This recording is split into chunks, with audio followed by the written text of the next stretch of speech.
بسم اللہ الرحمن الرحیم۔ السلام علیکم۔ کیپٹل ٹاک میں خوش آمدید۔ آپ جانتے ہیں کہ مسلم لیگ نون کے رہنما حنیف عباسی صاحب کی جو لاہور ہائی کورٹ نے سزا تھی معطل کر دی تھی، ان کو جولائی 2018 میں ایک اینٹی نارکوٹکس کی جو عدالت ہے اس نے عمر قید کی سزا دی تھی، اور اب یہ بہت سوال پوچھا جا رہا ہے کہ مسلم لیگ نون کو مسلسل عدالتوں سے ریلیف مل رہا ہے، آنے والے دنوں میں مزید کیا ریلیف مل سکتی ہے؟ اور پاکستان کی سیاست میں اس وقت کافی ہلچل ہے، اپوزیشن کے رہنماؤں کی ملاقاتیں ہو رہی ہیں، حکومت کے خلاف تحریک چلانے اور حکومت کو گرانے کی باتیں ہو رہی ہیں۔ اس پر گفتگو کے لیے ہمارے ساتھ موجود ہیں جناب شفقت محمود صاحب، وفاقی وزیر برائے تعلیم، پاکستان تحریک انصاف کے سینئر رہنما، جناب سینیٹر جاوید عباسی صاحب مسلم لیگ نون کے سینئر رہنما ہیں اور سینٹ کی standing committee for law and justice کے چیئرمین بھی ہیں، اور کوئٹہ میں موجود ہیں جناب کامران مرتضیٰ صاحب جو سپریم کورٹ بار ایسوسی ایشن کے سابق صدر ہیں اور بار کونسل جو ہے پاکستان بار کونسل کے وائس چیئرمین ہیں۔ کامران صاحب سے اگر ہم لیگل اوپینین لے کے گفتگو کا آغاز کریں۔ ضرور بہت شکریہ۔ کامران صاحب یہ بتائیں کہ ایک سوال آج بہت سے لوگوں نے مجھ سے پوچھا، میرے پاس تو اس کا جواب نہیں تھا، میں نے کہا کسی لیگل ایکسپرٹ سے ہی وہ سوال پوچھنا چاہیے۔ ہم دیکھتے ہیں کہ کئی دفعہ ایسے ہوتا ہے کہ ایک عدالت جو ہے وہ کسی آدمی کو سزا دیتی ہے، دوسری عدالت اس سزا کو ختم کر دیتی ہے، جیسا کہ حنیف عباسی صاحب کا کیس ہے تو ایک عدالت نے کہا جی یہ مجرم ہے اور ان کو عمر قید کی سزا دے دی، اس کی وجہ سے وہ الیکشن بھی نہیں لڑ سکے۔ اب دوسری عدالت جو اس نے کافی مہینوں کے بعد سزا معطل کر دیا، رہائی کا حکم دے دیا ہے، تو کون سی عدالت کا فیصلہ ہم درست سمجھیں؟ جس عدالت نے عمر قید کی سزا دی تھی یا جس عدالت نے سزا کو معطل کر دیا؟ یہ کیا ہمارے قانون میں ایک بہت بڑا تضاد نہیں ہے؟ کیا اس تضاد کی وجہ سے عدلیہ کی ساکھ مجروح نہیں ہوتی؟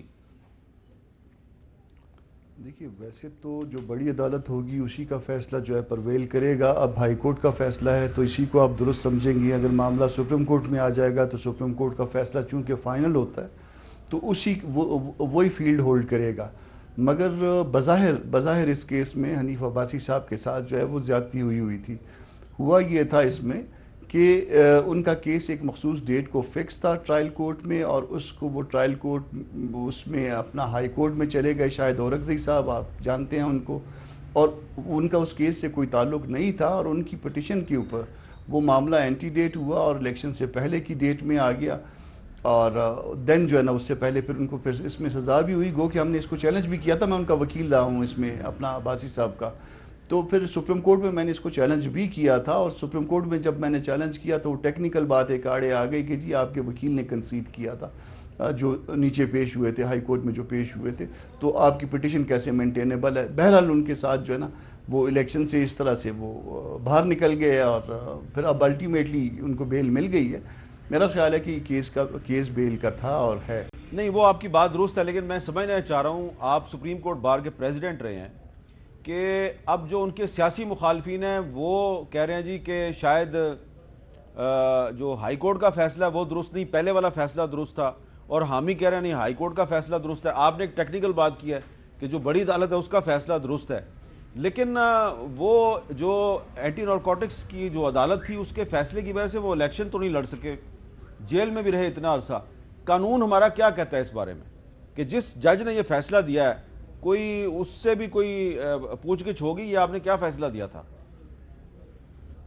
آج تک تو نہیں ہوئی اس سے پوچھ گچھ، اور جج جو ہے وہ امیون ہے، وہ اس پوچھ گچھ سے جو ہے نا ان کو ایک طرح سے ان کو معافی ہے اس بات پہ کہ وہ فیصلہ اپنے کانشس کے مطابق دیتے ہیں۔ وہ فیصلہ درست بھی ہو سکتا ہے، وہ فیصلہ غلط بھی ہو سکتا ہے، مگر اب اس وجہ سے ان کے خلاف جو ہے نا آج تک تو کوئی کارروائی نہیں ہوئی۔ اگر ہاں کوئی کارروائی اگر ان کی اپنا جوڈیشل سائٹ پہ یا جوڈیشری میں کوئی ایگزیکٹو سائٹ پہ اگر کوئی اس طرح سے بلنڈر کیا ہو تو کوئی ایکشن لے لے تو وہ ضرور لینا چاہیے اگر ان کے ساتھ زیادتی ہوئی ہے اس ایویڈنس کی بنیاد پہ۔ اچھا شفقت محمود صاحب، یہ جو فیصلہ تھا جو اینٹی نارکوٹکس کورٹ کا فیصلہ تھا، یہ رات کو 12 بجے کے قریب سنایا گیا تھا اور اس کی بڑی اس پہ کرٹیسزم بھی ہوئی تھی۔ اب کامران صاحب کہہ رہے ہیں جو بڑی عدالت ہے اس کا فیصلہ پرویل کرتا ہے۔ آپ نہیں سمجھتے کہ ہمارے پاکستان میں عدالتی نظام جو ہے اس میں بہت سی ریفارمز کی ضرورت ہے؟ Chief justice of Pakistan Asif Saeed Khosa صاحب بھی کہتے ہیں، لیکن یہ ریفارمز جو ہیں اس کے لیے قانون سازی کی ضرورت ہے، یہ کام پارلیمنٹ نے کرنا ہے۔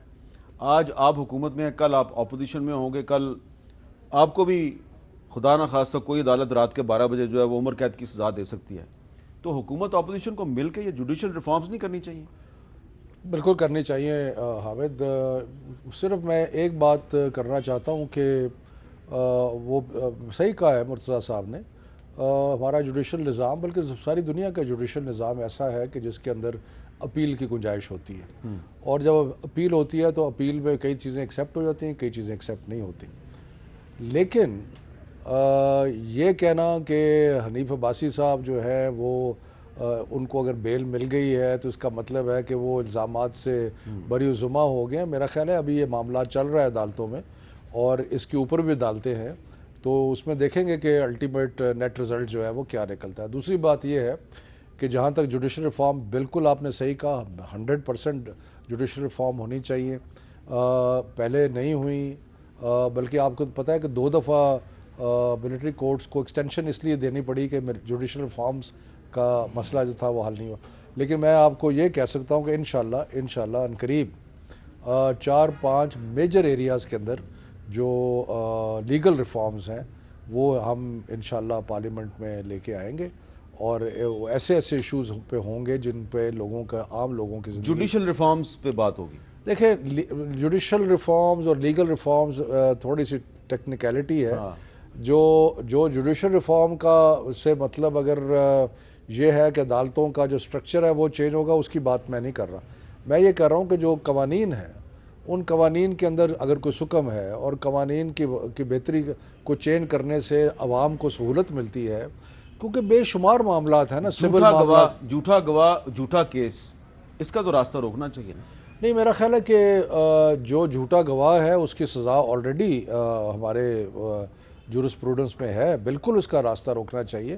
اور انہونی چیزیں جو ہیں وہ ہماری جوڈیشری کے بھی امیج کو کوئی اچھا نہیں کرتی. مثلا ابھی اگر چھٹی والے دن عدالتیں لگ جائیں اور وہ چاہے وہ اپنی طرف سے صحیح کریں, لیکن تاثر یہ ابھرتا ہے کہ جیسے ایک خاص جو ہے وہ رعایت دی گئی ہے. لیکن شفقت صاحب, چھٹی والے دن چیف جسٹس تھے ثاقب نثار صاحب, سیٹرڈے اور سنڈے کو لاہور میں عدالت لگا لیتے تھے وہ. نہیں, میں کوئی ثاقب نثار صاحب اس کا بہتر جواب وہی دے سکتے ہیں, لیکن میں صرف یہ گزارش کر رہا ہوں کہ آپ نے جوڈیشل نظام کی بات کی اور جوڈیشل ریفارمز کی بات کی نا, تو عدالتوں کو بحیثیت مجموعی ان کا کردار ایسا نہیں ہونا چاہیے جس سے کسی کو شک پڑے کہ اس کے اندر کوئی تعصب یا کوئی پری تھنکنگ انوالوڈ ہے. تو وہ باقی میں تو ایسے ایک مثال دے رہا تھا, اور بے شمار مثالیں ہیں. تو آل آئی ایم سیئنگ از کہ جوڈیشری جو ہے وہ اس کو اوور آل اپنے کانڈکٹ کے بارے میں بھی سوچنے کی ضرورت ہے. جی جاوید عباسی صاحب, یہ بڑی اہم بات ہے. یہ کل عامر کیانی صاحب جو حکومت کے وزیر ہیں وہ بھی کہہ رہے تھے کہ جی اگر سیٹرڈے والے دن چھٹی کا دن ہوتا ہے تو اس دن کوئی جج صاحب بیٹھ کے تو کسی سیاسی رہنما کو ریلیف دیں, تو مخالفین جو ہیں وہ بات تو کرتے ہیں. آپ سمجھتے ہیں کہ اس قسم کے جو معاملات ہیں, جوڈیشری کا جو کانڈکٹ ہے اس کو بہتر بنانے کے لیے بھی کوئی ریفارمز ہونی چاہیے؟ بہت شکریہ میر صاحب, بسم اللہ الرحمن الرحیم. دیکھیں جو سپریم کورٹ ہائی کورٹ کے ججز صاحبان ہیں وہ ہائی کورٹ میں اور سپریم کورٹ میں سیٹرڈے کو بیٹھتے تھے اور بیٹھتے ہیں. خود انہوں نے یہ اپنے اوپر ایک قدغن شاید لگا لی اور پابندی لگا دی کہ اس دن ہم ججمنٹ لکھیں گے اور زیادہ کیسز نہیں سنیں گے اور کاز لسٹ ایشو نہیں کریں گے. یہ روایت چلی آ رہی ہے. 12 چیف جسٹس یا ججز صاحبان کے پاس یہ اختیارات ہے کہ وہ کوئی اگر کوئی ارجنٹ کیس کوئی ایسا آتا ہے جو وہ سمجھتے ہیں کہ ارجنٹ نوعیت کا ہے اور کوئی عدالت اپروچ کرتی ہے, کوئی آدمی اپروچ کرتا ہے کہ میں ٹرانزٹ میں ہوں, مجھے ٹرانزٹ بل چاہیے, میں نے کل عدالت میں آنا ہے اور میں پہنچ نہیں سکوں گا, تو اس کی یہ چیزیں پہلے بھی ہوتی رہی ہیں اور اب بھی ہوتی رہی ہیں, اور یہ فیسیلیٹیٹ کرتے ہیں. نیکسٹ ڈے انہوں نے لگا دیتی تھی. یہ اگر اسپیشلی چونکہ حمزہ شہباز صاحب کی طرف ان کا شاید اشارہ تھا جو لاہور کی انہوں نے بات کی, تو انہوں نے صرف کہا کہ سنڈے کو چھٹی اور منڈے کو آپ عدالت میں آئیں, عدالت میں پیش ہوں اور اس کے بعد آپ اپنا کیس آرگو کریں, دیکھیں کہ میرٹ پہ کیس بنتا ہے یا نہیں بنتا. تو میرا خیال ہے یہ کوئی نہیں رہا, بلکہ بالکل آپ نے ٹھیک کہا کہ یہاں پاکستان میں پچھلے 2-3 سالوں میں سب سے زیادہ کام سیٹرڈے اور سنڈے ہی ہوتا رہا ہے, اور اسپتالوں کے وزٹ ہوتے رہے ہیں, ڈائریکشن دی جاتی رہی ہے, لوگوں کو بلایا جاتا رہے. سپریم کورٹ آف پاکستان کے 2 ایسے موقع آئے ہیں یہ سب جہاں بڑا ہماری خواب تھی کہ کوئی بہتری ضرور آئے گی, اور اسپیشلی لوور جوڈیشری کے اوپر بھی بہتری آئے گی. ایک جب چودھری افتخار صاحب کی ریسٹوریشن تھی, سارے ہم لوگ نکلے, آپ بھی نکلے, میڈیا بھی نکلا, اور وہ ایک بڑا وقت تھا کہ شاید یہ عدالتیں خود بیٹھیں گی, چیف جسٹس صاحب خود بیٹھیں گے, یہ اس پروسیس سے گزرے ہیں اور نیچے جو عدالتیں ہیں ان کے اوپر جا کر توجہ دیں گے. بدقسمتی ہو گئی ہے کہ وہ موقع بھی ضائع ہو گیا اور توجہ دی نہیں جا سکی. اب کوئی باہر بیٹھ کر اگر یہ کام پارلیمان کرتی ہے, جب پارلیمان کے اندر یہ کام ہوتا ہے تو یہ بھی آسانی نہیں رہی ہے. اگر ہم کچھ کنڈکٹ بھی ڈسکس کرتے ہیں, بلکہ ہم تو ججمنٹ کو فیئر کمنٹس بھی کرتے ہیں تو اس کی بھی پکڑ میں آتے ہیں, اس کی بھی بات وہ کہتے ہیں کہ آپ یعنی پارلیمنٹ کے اندر اگر آپ ڈسکشن کریں گے تو اس پر پکڑ نہیں ہے. نہیں پکڑ وہ ایک اس کلاس میں ہمیں ایک ضرور ہمیں امیونٹی حاصل ہے, کانسٹیٹیوشن دیے ہوئے اختیارات, لیکن میں کہتا ہوں کہ اگر کوئی قانون ایسا جو ہے جو ان کی متعلق پیاس کیا جائے یا ایسی بات کی جائے تو وہ ہم نے پہلے کئی چیزیں کر کے دیکھی ہیں. مثلا میں ایک آپ کو مثال دیتا ہوں کہ جو ججز کی اپائنٹمنٹ کا طریقہ کار تھا, یہ 18 امینڈمنٹ میں پہلے یہ طریقہ کار مختلف ہوا کرتا تھا. 18 امینڈمنٹ میں یہ طریقہ کار اپنایا گیا ہے اور یہ کہا گیا کہ پہلے جوڈیشل کمیشن کرے گا اور اس کے بعد پارلیمانی جو کمیٹی ہے وہ اس پہ کرے گی. اب یہ معاملات تو ججز صاحبان کو بھی دیکھنا چاہیے تھا, کئی دفعہ ان کے ساتھ ریز بھی ہوئے, جو ان کا اپنا کام تھا وہ تو کرتے ہیں, لیکن اگر یہاں سے کوئی ریجیکشن جائے جائے تو اس کو سٹے دے دیتے تھے اور اس پر انہوں نے اسی طرح عمل نہیں کرنے دیا. اس پر یہ ٹیکنیکل بات ہے, اس پہ کامران مرزا صاحب اس پر آپ کیا کمنٹ کریں گے؟ اس پر جوڈیشل ریفارمز کس طرح ہوں؟ پہلے ایک چیز کلیئر کر دوں جو شاید وہ تھوڑا سا مسکنسیپشن ہے, یہ چھٹی والے دن والا. چھٹی والے دن جو ہے نا وہ ہائی کورٹ رولز میں ایون سیشن جج جو ہے نا وہ اب یہ سب ہم بھول گئے ہیں. ہائی کورٹ رولز کے مطابق سیشن جج بھی 1 گھنٹہ یا 1 گھنٹے سے زیادہ جو ہے وہ اپنے گھر پہ جو ہے وہ فکس کرے گا تاکہ کوئی اگر ارجنٹ کام آ جائے تو وہ اس کو وہ انٹرٹین کر سکے. تو یہ سیشن جج جب کر سکتا ہے تو ہائی کورٹ خود بھی کر سکتی ہے. اور سیٹرڈے جو ہے نا وہ کبھی بھی چھٹی والا دن نہیں ہوتا. ہم خود یہاں پہ بلوچستان ہائی کورٹ میں کئی دفعہ ریکویسٹ کر کے بینچ بنواتے ہیں اور ہمارے یہاں بینچ کبھی کبھی کام بھی کرتا ہے. تو یہ چھٹی والے دن والا کام یہ مسکنسیپشن ہے. اب دوسری بات پوچھ لیجیے, آپ کیا پوچھنا چاہتے ہیں؟ ہم یہ پوچھنا چاہ رہے ہیں کہ یہ جو جاوید عباسی صاحب کہہ رہے ہیں کہ اگر ہم کوئی پارلیمنٹ میں قانون سازی کرتے بھی ہیں اور اس میں ججز کے کنڈکٹ پہ بحث بھی کریں گے تو ہماری پکڑ ہوگی, کیا ان کی پکڑ ہو سکتی ہے؟ نہیں ایسا نہیں ہے. آپ دیکھیے کبھی آپ کسی کا خدا نخواستہ مذاق نہ اڑائیے. آپ عزت سے احترام سے کسی کے بارے میں, میرے میں نقص ہو سکتے ہیں, میرے نقائص کو آپ اس کو ہائی لائٹ کریے, دوسرے میں نقص ہو سکتے ہیں اس کو ہائی لائٹ کریے, اس پہ کوئی پرابلم نہیں ہے. ججمنٹ پہ بات کرتے ہوئے کبھی کوئی ایسا مسئلہ نہیں ہوتا. صرف مسئلہ یہ ہوتا ہے کہ آپ تضحیک نہ کریے, مذاق نہ اڑائیے, طنز نہ کیجیے. باقی تو ظاہر ہے فیئر کمنٹ سے اس سے معاملہ, اختلاف سے معاملہ آگے بڑھتا ہے. اس میں کوئی ایسی بات نہیں ہے کہ اس بات پہ کوئی پکڑ. آپ وہی بات کریں جو شفقت صاحب نے کی. اب شفقت صاحب یہ بتائیں کہ کچھ کانسٹیٹیوشنل ریکوائرمنٹ ہیں, پہلے بھی ہم نے اس پہ آپ سے بات کی تھی کہ الیکشن کمیشن آف پاکستان کے 2 members from Balochistan and Sindh, ان کی تقرری ہونی ہے. کافی دن گزر گئے ہیں, نام حکومت نے بھی دیے ہیں, اپوزیشن نے بھی دیے ہیں, مسئلہ حل نہیں ہو رہا. کبھی کہا جاتا ہے جی کہ پرائم منسٹر نے جو خط لکھا ہے اس میں آپ نے ڈیئر شہباز شریف کیوں نہیں لکھا, کبھی کچھ کہا جاتا ہے, کبھی تو یہ مسئلہ کیوں نہیں حل ہو رہا؟ کیا یہ کانسٹیٹیوشنل ریکوائرمنٹس کو پورا کرنا دونوں کی ذمہ داری نہیں ہے, حکومت کی اور اپوزیشن کی؟ ہمیں اس سے پہلے کہ میں اس چیز کا جواب دوں, میں دوں گا اس کا جواب, لیکن تھوڑا سا میں ذکر کرنا چاہتا ہوں یہ حمزہ شہباز کا. زبان تو آپ نے سن لی جس طریقے سے وہ بول رہے تھے, اور اس کی وجہ ہے کیونکہ ان کے یہ تو ریکارڈ کی بات ہے, چند دنوں میں سامنے آ جائے گا کہ سنا ہے میں نے ادھر ادھر سے کہ بہت سارے ان کو ریمیٹنسز باہر سے پیسے آئے اور جو کہ انہوں نے خود ریسیو کیے, تو وہ تو سارے بینکنگ ٹرانزیکشنز ہیں. تو یہ اچھی بات نہیں کہ وہ باہر سے پیسے پاکستان منگوا رہے ہیں, اور اس کے لیے شو کرنا پڑے گا نا کہ اگر $26 ملین آتے ہیں تو وہ کون سی انکم تھی جس کے ذریعے وہ پیسے آ رہے تھے.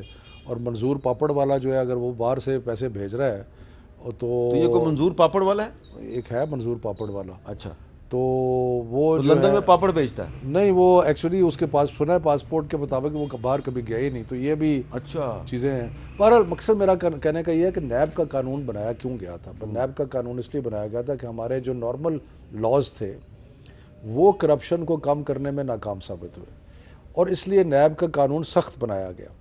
اور وہ جو سخت قانون بنایا گیا اس کو موقع ملا پیپلز پارٹی کو بھی اور PMLN کو بھی کہ وہ اس سخت قانون کو تبدیل کر دیں, اس میں امینڈمنٹس کر دیں, باقی چیزیں کر دیں, لیکن انہوں نے نہیں کیا. پتہ نہیں کیا وجوہات تھی, لیکن ہو سکتا ہے ایک وجہ یہ ہو کہ ہاں واقعی کرپشن کے لیے قانون سخت ہونا چاہیے. اب جو کرپشن کے لیے قانون بنا ہے اس کی کچھ ریکوائرمنٹس ہیں کہ بھی 2 جج ہوں گے, وہ بیل سنیں گے, باقی چیزیں. یہ ڈیلیبریٹلی کیا گیا تھا کہ جی 90 دن کے لیے آپ ان کو ریمانڈ میں رکھ سکتے ہو, کیونکہ وائٹ کالر کرائم خاص طور پہ جو ہے نا اس کا اندازہ لگانا، تحقیق کرنا آسان نہیں ہے. لیکن اب اگر ایسا تاثر ابھرے کہ چند فیصلوں کی وجہ سے سارا جو آپ کا احتساب کا نظام ہے وہ افیکٹ ہوتا ہے، تو پھر میرا خیال ہے کہ قوم کے لیے تشویش کی باعث ہو گیا. دوسری بات آپ نے جو کی، میرا خیال ہے کہ اب وہ معاملہ پیش رفت ہو رہی ہے. پرائم منسٹر صاحب نے لیٹر لکھا، شہباز شریف صاحب نے اس کا جواب دیا، ڈس ایگریمنٹ ہے، اب وہ پارلیمنٹری کمیٹی میں جائے گا تو معاملہ آگے بڑھ جائے گا. آپ اس پہ آپ کچھ کہنا پسند کریں گے کہ اگر فرض کریں کہ جوڈیشل ریفارمز پہ حکومت کی طرف سے کوئی پارلیمنٹ میں تجویز زیر بحث آتی ہے تو کیا اس پر مسلم لیگ نون اور باقی اپوزیشن پارٹیز جو ہیں وہ ایک مثبت سوچ کے ساتھ بحث شروع کریں گی، یا اسمبلی کے اجلاس میں اس دفعہ خدشہ یہ ہے کہ صرف لڑائی مار کٹائی ہوگی اور ایک دوسرے کو گرانے کی اور نیچا دکھانے کی کوشش ہوگی؟ میر صاحب حکومت سنسیئر نہیں ہے اور سیریس بھی نہیں ہے، نہ کسی ریفارمز لانے میں، نہ کوئی لا لانے میں. ایک بات پہ وہ سنسیئر میں نے اور سوال سیریس ہے. کیا، فرض کریں کہ یہ ریفارمز کا کوئی بل لے آتے ہیں تو کیا کریں گے؟ دیکھیں میر صاحب، ہم ان کے ابھی جو 8 مہینے ہوگے اس کے کنڈکٹ پہ مجھے ضرور بات کرنے دیں کہ ہم نے نظر آیا کہ ان کا کنڈکٹ کیا اور ان کی سوچ کیا ہے. آج بھی ہم نے ایک کمیٹی کی فارن افیئر کمیٹی کی میٹنگ تھی، اس میں ایک بات کی کہ جب بھی ایک اچھا ماحول پارلیمان کے اندر بنایا گیا ہے، مثلا یہ پلوامہ کا واقعہ اور ایک بڑا اچھا ماحول بنا تھا اور بہت ساری ایسی چیزیں تھیں اور ایک اچھا میسج گیا تھا پارلیمان کے اندر سے، اور قوم اگٹھی ہے، پارلیمان اگٹھا ہے. کچھ ہی گھنٹوں بعد پاشیدہ نے اس کو کر دیا ہے. ابھی دیکھیں شفقت صاحب جیسے سینئر لوگ بھی اگر صرف آپ لوگوں کو الزامات لگائیں گے، لوگوں پہ بہتان کریں گے، لوگوں کو چور کہیں گے، لوگوں کو ڈاکو کہیں گے، لوگوں کے بارے میں، تو یہ آپ حکومت میں اگر کسی نے کوئی جرم کیا ہوا ہے مہربانی کر کے اس کے خلاف ایکشن. اب جو آپ نے بات کی ہے، ہم اس کو پہلے دن سے کہہ رہے تھے، اس حکومت سے ہم نے اسے نہ گرانے کی بات کیا، نہ ہم نے پہلے دن کہا کہ کوئی اچھا لیجسلیشن لے کے ہم سپورٹ کریں گے آپ کو. مولانا فضل الرحمان آپ کے صدارتی امیدوار تھے نا؟ تھے. سنیں انہوں نے کیا کہا جی زرداری صاحب کے ساتھ کھڑے ہو کے؟ یہ ہمارے پہ لازم ہے کہ ہم ان کے خلاف آواز بلند کریں، ان کے خلاف پوزیشن لیں، سٹانس لیں، اور آنے والی جنریشنز ورنہ ہمیں معاف نہیں کریں گی. یہ ضروری نہیں ہے کہ لیڈرشپ جو ہے وہ ہی لیڈ کرے. ہو سکتا ہے اگر ہم نے لیڈ نہیں لی تو کوئی اور پارٹی آ کے یا کوئی اور فورس آ کے بیچ میں سے لیڈ لے جائے گی. ان لوگوں سے قوم کو نجات دلانے کے لیے ہم یکسو ہیں اور ہمارا جذبہ یکساں ہے. وہ کہہ رہے ہیں ہم ان کو نجات دلانے کے لیے یکسو ہیں، یعنی کہ وہ آپ بھی یکسو ہیں ان کے ساتھ. یہ بات کیوں کہی گئی ہے میر صاحب؟ اس لیے کہی گئی کہ جو آپ نے بڑا اچھا ایجنڈا آج تھا اور میں چاہتا تھا کہ اس پر زیادہ گفتگو. 8 مہینے ہو گئے ایک لیجسلیشن یہ لے کے ابھی تک اسمبلی میں نہیں آیا. یہ قوم کا 8 مہینے ہو گیا. آپ پچھلی اسمبلیاں کا بھی 2 کیا ذمہ دار صرف یہ ہیں؟ سب سے بڑی ذمہ داری حکومت کی کمیٹی کی میٹنگ میں ہوتی ہے. کوئی منسٹر آ کے جواب دینے کے لیے، کچھ منسٹروں کے علاوہ جواب دینے کے لیے تیار جس میں شفقت صاحب بھی شامل ہیں. شفقت صاحب بہت کوشش کرتے ہیں کہ یہ آتے ہیں، اور شاہ محمود صاحب کچھ وزراء ضرور ہیں جن کی پارلیمنٹری پریکٹسز پہلے سے ہیں، جن کو اس کا پتہ ہے، ان کو پتہ ہے کہ پارلیمان کیا چیز ہے. آج جو مولانا صاحب بات کر رہے تھے، زرداری صاحب بات کر رہے تھے، وہ کیوں کہہ رہے ہیں؟ اس لیے کہہ رہے ہیں کہ آج مہنگائی کا آپ عالم دیکھ لیں. آج الیکٹرکسٹی کی جو قیمتیں وہ کہاں پہنچ گئی ہیں، آج سوئی گیس کی قیمتیں کہاں پہنچ گئی، آج دوائیاں کی قیمتیں کہاں پہنچ گئی ہیں، آج ڈالر کہاں انہوں نے پہنچا کے چھوڑا ہے. اب ایک ایسی باتیں یہ روز کرتے ہیں میٹنگز میں، جلسوں میں، اس سے لوگوں کے لیے آسانی پیدا نہیں ہوتی. پاکستان کی عوام اس سے زیادہ تنگ کبھی بھی نہیں تھی. ہم آج حکومت کو گرانے نہیں، ہم نے پاکستان کے لوگوں کے ساتھ کھڑا ہونا ہے. پاکستان کے لوگوں کو یہ یقین دلانا ہے، اور پاکستان کے لوگوں کو یقین ہوگا کہ حکومت کے پاس کوئی ایجنڈا نہیں ہے اس ملک کی اکانومی ٹھیک کرنے کا. بھائی صاحب حکومت گرا دیتے ہیں، چلائیں گے کس طرح؟ ان سے نہیں چل رہی تو آپ سے کس طرح چلے گی؟ کیوں جی؟ ان کے پاس ٹیم نہیں ہے. ہمارے پاس ایکسپرٹ بڑے اچھے ہیں، نہیں بڑے اچھے ایکسپرٹس ہیں، بہت ماشاءاللہ بہت اچھے ایکسپرٹس ہیں. میں پہلی تو بات یہ ہے کہ یقیناً عوام کو تکلیف ہوتی ہے جب مہنگائی ہوتی ہے، اس میں تو کوئی شک والی بات نہیں ہے. لیکن یہ جو ایکسپرٹس ہیں نا، یہ جو بس کی میں بہت عزت کرتا ہوں، وہ فرما رہے ہیں کہ ہم بڑے ایکسپرٹ ہیں. جب 2000 اور زرداری صاحب ایک بڑی رونے والی شکل بنائی ہوئی ہے کہ پاکستان تباہ ہو گیا ہے، اور مولانا اب میں کیا کہوں، پہلی دفعہ ان کو اب موقع نہیں مل رہا منسٹرز کالونی میں رہنے کا بڑے سالوں کے بعد. بات یہ ہے کہ جب انہوں نے حکومت سنبھالی 2008 میں، تو پاکستان کے 61 سالوں کے 61 یا مطلب کوئی تقریباً 59 ایئرز کے، ہاں 59 سالوں کے ٹوٹل قرضے 37 ارب ڈالر تھے ٹوٹل۔ ان 10 سالوں میں جس میں 5 سال عباسی صاحب کی پارٹی رہی اور 5 سال پیپلز پارٹی رہی، انہوں نے 37 ارب ڈالر سے 97 ارب ڈالر پہ لے گئے، یعنی کہ جو ہم نے پچھلے تقریباً 60 سال میں قرضہ لیا تھا اس سے ڈبل قرضہ۔ آپ کو یاد ہے کہ ٹرمپ صاحب یہی الزام لگاتے رہے ہیں سنتے رہے کہ امریکہ نے پاکستان کو اربوں ڈالر دیے، وہ کدھر گئے؟ اچھا ایک مجھے ختم تو نہیں، وہ دیکھیں نا، آپ اچھی طرح جانتے ہیں کہ وہ اربوں ڈالر نواز شریف کو یا آصف زرداری کو تو نہیں ملے تھے، وہ تو کسی اور کو ملے تھے۔ نہیں، لیکن میں میری گزارش تو سن لیں جی، اور جو 8 مہینے کے اچھا قرضے نہیں، ان کی اب ان کی بات سن لیں، ان کی بات سن لیں۔ میری بات تو سن لیں، کوئی ایسی بات نہیں، ایکسپرٹس آپ کے جو ہے ان کے بارے میں بات کر رہا ہوں کہ ان 37 سالوں میں وہ جو 37 ارب ڈالر تقریباً 60 سالوں میں آئے، ان میں آپ کے ڈیم بنے، ان میں آپ کا اسلام آباد بنا، اس میں اور بے شمار ترقی ہوئی۔ مجھے یہ بتا دیں کہ جو انہوں نے 10 سالوں میں 60 ارب یعنی کہ دگنا کیا وہ قرضہ، اور جو 60 ارب ڈالر انہوں نے لے لیے، اس کا ہمیں بتا دیں کہ ان 60 ارب ڈالر کے لیے ہم نے یہ کیا اور وہ 97 ارب ڈالر اب ہمیں پے کرنے پا، صرف اتنا بتا دیں ایکسپرٹس کہ جی 60 ارب ڈالر ہم نے لیے اور اس سے ہم نے یہ ترقی کر دی، یہ ڈیم بنا دیے، یہ ملک کو تبدیل کر دیا، وہ ذرا بتا دیں مجھے۔ وہ آپ بتائیں جی، لیکن ایک وقفے کے بعد بتائیں۔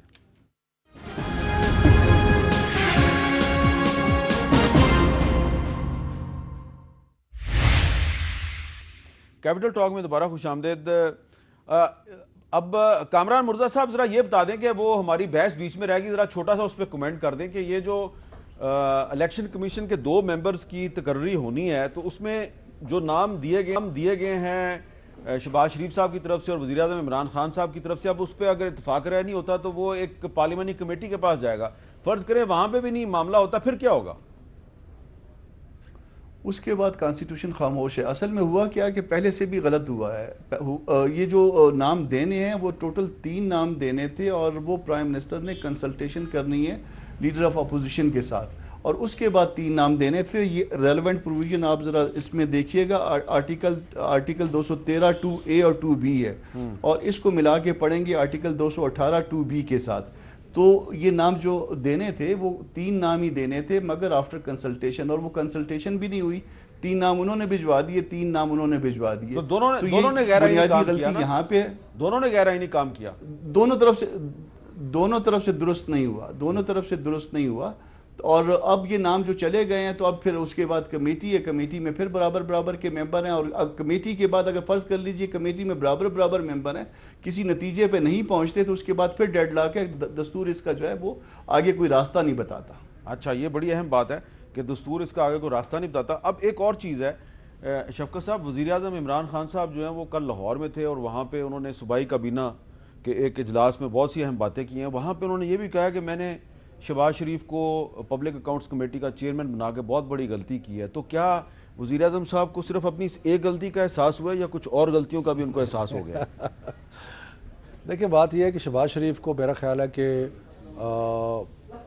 جو حالات جو تھے، جس طرح نیب کے کیسز بنے ہوئے تھے، ان کے اوپر گرفتار تھے، ایسے حالات میں ان کو پی ایس سی کا چیئرمین نہیں بنانا چاہیے تھا، اور اس کی وجہ ہے کہ انہوں نے پہلی اپنی جو سٹنگ کی اس میں نیب کو طلب کر لیا، یعنی کہ جن لوگوں نے ان کو گرفتار کیا تھا انہی کو طلب کر لیا۔ تو یہ تو ایک عجیب مذاق بن گیا نا کہ جی آپ جن کے مجرم ہیں ان کو آپ بلا رہے ہیں۔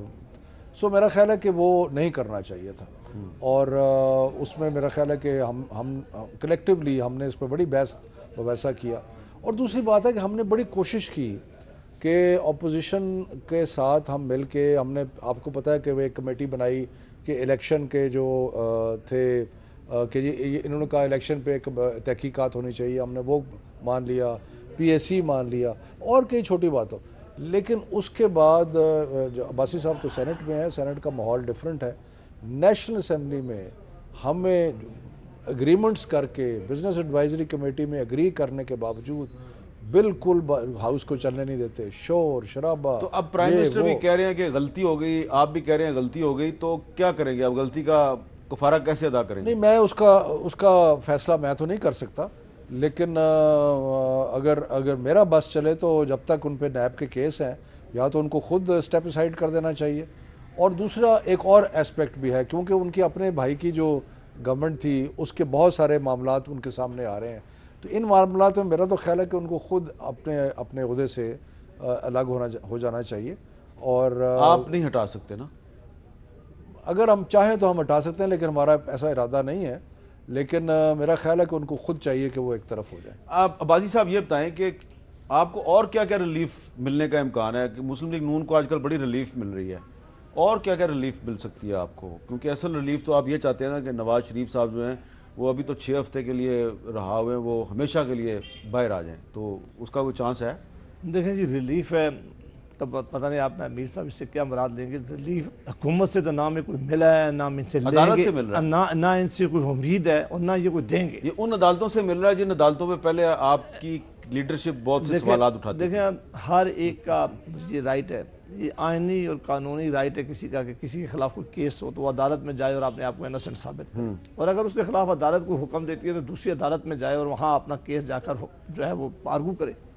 ابھی آپ نے ایک حنیف عباسی صاحب کے کیس میں بھی کی تھی، اس طرح نیب کے جو کیسز بھی آج کل بنائے رہے ہیں یہ خاص ماحول میں بنائے گئے ہیں، اور نیب کے جتنے بھی کیسز یہاں بھی بنے یا پہلے جو بن رہے ہیں وہ صرف خاص کسی کو دبانے کے لیے، کسی کی لائلٹی چینج کرنے کے لیے یہ نیب لایا اسی لیے گیا، اور اس کا کام ہمیشہ سے علیم خان کی لائلٹی چینج کرنے کے لیے بنے علیم ہیں، عباسی پرویز خٹک کی لائلٹی چینج نہیں، پرویز خٹک اور علیم عباسی میں فرق ہے۔ علیم عباسی تو بیچارہ وکٹم ہو گیا کہ اس نے علیم عباسی نہیں، علیم عباسی کا کیس نیب نے نہیں بنایا، نہیں حنیف عباسی کا نہیں، علیم عباسی کا کیس جس عدالت نے جس طرح فیصلہ کیا ہے۔ کیا کہہ رہے تھے آپ؟ علیم خان کے بارے میں تو میں یہ کہہ رہا تھا کہ وہ چونکہ پاور وہاں جو 5 لوگوں میں تقسیم تھی، یہ 6 بھی اس میں شامل ہو رہے تھے، تو کچھ لوگ خوش ہوئے ہیں کہ چلو وہ تو اب قرارہ ہو گیا اور سائڈ پہ ہو گیا۔ مطلب ہے کہ اگر یہ معاملہ کسی اور کے ساتھ ہوتا، آپ دیکھیں میر صاحب کے ایک دفعہ عمران خان صاحب عمرے کے لیے تشریف لے آ رہے تھے، ان کے ساتھ ان کے ایک دوست جا رہے تھے، نیب نے کہہ دیا کہ ان کا نام جو ہے وہ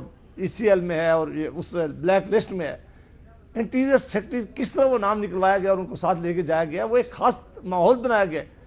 ان کے بہت سارے وزراء جو بیٹھے ہوئے ہیں اسی طرح نکل گئے جس طرح نیب نے جس طرح نیب کے سارے میں اب نیب کے بے شمار لوگوں کے اوپر کیسز ہیں، ان کے انکوائری بھی ہو رہی ہے، ان کے ریفرنس بھی چل رہے ہیں، نیب انہیں اریسٹ نہیں کر رہا۔ وہ حلیم صاحب وہ آپ جانتے ہیں کہ وہ کیا تھا، ایک آخری میں جملہ ایک رسپانس سن لیں ان کا۔ علیم خان کو اریسٹ کیا ہوا ہے، ان کو تو جن لوگوں نے اتنی منی لانڈرنگ اور باقی چیزیں کی ہیں ان کو تو ہفتے والے دن بیل مل جاتی ہے، ان کی 3 دفعہ بیل اپلیکیشن آئی ہے اور اس کو ڈیفر کر دیا گیا۔ جاگیر ترین صاحب کو ڈسکوالیفائی کر دیا گیا فار لائف، اس کے بعد پرویز خٹک پہ کیس بناؤ، عمران خان کے اوپر کیس بناؤ۔ سو مقصد یہ ہے کہ یہ ساروں چیزوں کے ہوتے ہوئے یہ کہنا کہ جناب ان کے ساتھ کوئی بڑی رعایت ہو رہی ہے اور ہمارے ساتھ بڑی زیادتی ہے، مطلب ہے کیا؟ اب آپ دیکھنا ذرا ٹیون، باسی صاحب کو میں عزت کرتا ہوں، ان کی بات نہیں میں کر رہا، لیکن ان کی پارٹی کی آپ دیکھنا، 1-2 اور فیصلے جس طرح مانے شروع ہیں، اب جوڈیشری کی تعریفیں شروع ہو جائیں گی، واہ واہ واہ جوڈیشری کی کیا بات۔ کل کو کوئی فیصلہ جوڈیشری نے دے دیا، سزا دے دی کسی کو، پھر کہیں گے یہ جوڈیشری بڑی غلط ہے، یہ بڑی خراب ہے، سو مجھے کیوں نکالا، پھر اس قسم کی باتیں شروع ہو جائیں گی۔ میرا خیال ہے کہ اب ایک جملہ میرا خیال ہے کہ اب نون لیگ خلائی مخلوق پہ تنقید نہیں کرے گی۔ میر صاحب جو ابھی شفقت صاحب بات کر رہے تھے، جب آپ نے شہباز شریف صاحب کا پوچھا تو انہوں نے کہا کہ ان کے اوپر ایک انکوائری ہے تو انہیں علیحدہ ہو جانا چاہیے، چونکہ پرائم منسٹر آف پاکستان کے بارے میں بھی کہا کہ ان کے اوپر بھی ایک انکوائری ہے۔ اگر ملک کا وزیر اعظم جو ہے اس کے اوپر انکوائری رہ سکتی ہے نیب کی، تو اگر لیڈر آف اپوزیشن کے اوپر بھی انکوائری کسی ہو سکتی ہے، جب تک عدالت میں یہ ثابت نہ ہو جائے کہ یہ جرم انہوں نے کیا ہے۔ دوسرا ایک میں جملہ کہہ دوں گا جو ابھی کہا گیا ہے کہ الیکشن کمیشن کے ممبران صاحب کے لیے جو بلوچستان اور سندھ سے آنے تھے، یہ پرائم منسٹر کا کام تھا کہ پرائم منسٹر ہمیشہ سے یہ روایت رہی تھی کہ وہ لیڈر اپوزیشن کو بلاتے ہیں، بیٹھتے ہیں، بات کرتے ہیں، ایک دوسرے سے ڈسکس کرتے ہیں، یہ میننگ فل آپس میں کنسلٹیشن۔ یہ جب آپ PAC کا چیئرمین بنا کے دیکھ لیا نا کیا ہوا؟ نہیں سر، یہ انہوں نے نہیں بنایا، یہ بالکل نہیں، بالکل یہ روایت چلی آ رہی ہے کہ جو لیڈر آف اپوزیشن ہوگا وہ جو ہے تو سندھ میں یہ روایت نہیں ہے کوئی بھی، یہ سندھ میں بھی ڈالنی چاہیے پبلک اکاؤنٹ کمیٹی کا، ہمارے زمانے میں بھی ایسا تھا، اس سے پہلے اچھا میں نے اب یہ ایک روایت برقرار رکھنی چاہیے۔ میں نے آپ سے آپ کا شکریہ ادا کرنا ہے، آپ نے ہمیں لیگل اوپینین دی، بہت بہت شکریہ، اور مجھے ایک بریک لینی ہے، بریک کے بعد دوبارہ ملتے ہیں۔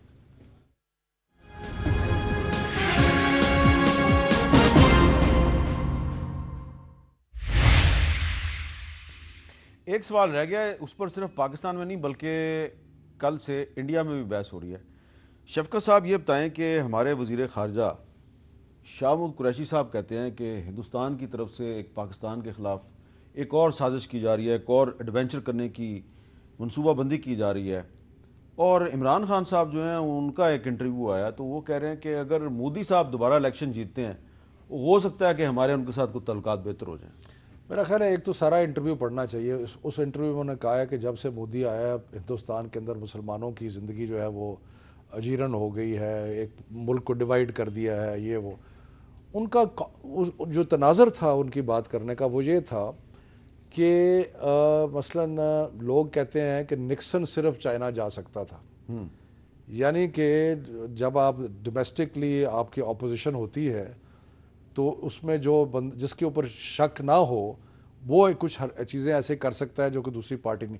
تو پرائم منسٹر کا مقصد صرف یہ تھا کہنے کا کہ ان کو کیا فرق پڑتا ہے کہ کون جیتے اور کون نہ جیتے، لیکن ان کا یہ کہنے کا تھا کہ اگر کانگریس جیتی ہے تو وہ ڈرتی رہے گی ہر وقت، اور کشمیر کا جو ہے ایشو ہے اس کو ریزالو کرنے کے لیے اس کے لیے ہمت چاہیے. تو جو رائٹ ونگ حکومت کسی زمانے میں کہا جاتا تھا کہ نواز شریف جو ہے وہ ہندوستان سے کر سکتا ہے کیونکہ پنجابی ہے. تو یہ ایک تناظر ہے کہ اس تناظر میں اگر مودی الیکشن جیتتا ہے تو پھر اس کے اوپر اس کو یہ کم خطرہ ہوگا کہ اس کے اوپر یہ اٹیک آئیں گے کہ بھئی تم سمجھوتا کر. تو یہ اس تناظر میں بات کی گئی. تو آپ مطمئن ہو گئے اس نہیں بات سے؟ بالکل نہیں. میں سمجھتا ہوں کہ آج یہ معاملہ فارن افیئر کمیٹی میں بھی اٹھا تھا. جو شفقت صاحب اس کی جسٹیفیکیشن دے رہے ہیں وہ کسی طور پہ بھی جائز نہیں ہے. مودی کا جو مسلمانوں کے بارے میں رویہ رہا، پاکستان کے بارے میں رویہ رہا، اور اس وقت جب الیکشن ہو رہے ہیں اور الیکشن میں انٹر ہو رہا ہے تو پاکستان کے اور ہم ایک آلموسٹ ہمارے اوپر انہوں نے ایگریشن کیا ہے، جنگ کی حالت میں. فارن منسٹر کہہ رہا ہے، اور آج بھی فارن منسٹر صاحب نے کہا ہے کہ میں اپنی بات پہ سٹینڈ کرتا ہوں کہ میں نے جو بات کی وہ کریڈیبل انفارمیشن تھی میرے پاس، اس کی بنیاد پہ میں نے بات کی ہے کہ خطرہ ابھی تک ہے. اس ماحول میں اگر پرائم منسٹر آف پاکستان یہ بات کریں تو یہ کسی طور پہ بھی جائز نہیں ہے. وہاں یہ بات غلط انڈورس نہیں کیا اس کو. انڈورس کیا کہ ہم اس کا مطلب ہے کہ ہم مودی کی کمپین کر رہے ہیں. آپ چاہتے ہیں کہ مودی مسلمانوں کے لیے بہت اچھا ہے، جب سے مودی آیا ہے. لیکن اس میں اگر نہیں صاحب ایک جملہ، یہ بات کسی عام جگہ نہیں، نیو یارک ٹائم میں کی سٹوری آئی، اگر ساری سٹوری پڑھی 1 درجن سے زیادہ پرائم منسٹر ہاؤس کے سپوکس مین ہیں. اگر یہ آؤٹ آف کنٹیکسٹ تھی تو وہ کہتے کہ یہ ہماری بات غلط چھاپی گئی ہے، یہ تردید کرتے. شفقت صاحب نے وضاحت کر دی. نہیں یہ وضاحت آپ کیا سمجھ رہے ہیں کہ ساری دنیا میں اور باہر جو یہ معاملہ انڈیا میں اٹھایا گیا، پاکستان کے پرائم منسٹر کو اس وقت مودی کی سپورٹ میں بات کرنا سپورٹ میں بات نہیں جائز نہیں ہے کہ وہ کشمیر کا مسئلہ ٹھیک ہے، سپورٹ میں بات نہیں کی. کشمیر کا مسئلہ انہوں نے کہا کہ دنیا جہان میں سب سے زیادہ مسلمانوں کا دشمن ہے. باسی صاحب دنیا جہان میں ایک مثال بن چکی ہے کہ only Nixon could go to China. ٹھیک ہے ٹھیک ہے، بہت بہت شکریہ آپ دونوں کا. اور میں آخر میں یہ ضرور کہوں گا کہ عمران خان صاحب نے یہ بات کہی ہے یا نہیں کہی، لیکن جو مقبوضہ جموں کشمیر کے عوام ہیں مودی کے بارے میں جو بھی رائے جو ہے وہ ہم نے قائم کرنی ہے پاکستان میں، تو وہ مقبوضہ جموں کشمیر کے عوام کی رائے کو سامنے رکھ کے قائم کی جائے. مودی کے دور میں کشمیریوں پہ جتنا ظلم ہوا ہے اس کی ماضی میں مثال نہیں ملتی، اور مودی سے اگر کسی کو یہ امید ہے کہ وہ پاکستان کے ساتھ مل کر کشمیر کا مسئلہ حل کرے گا تو مقبوضہ جموں کشمیر کے عوام کے خیال میں وہ ایم قوم کی جنت میں رہتا ہے. اجازت دیجیے، اللہ حافظ.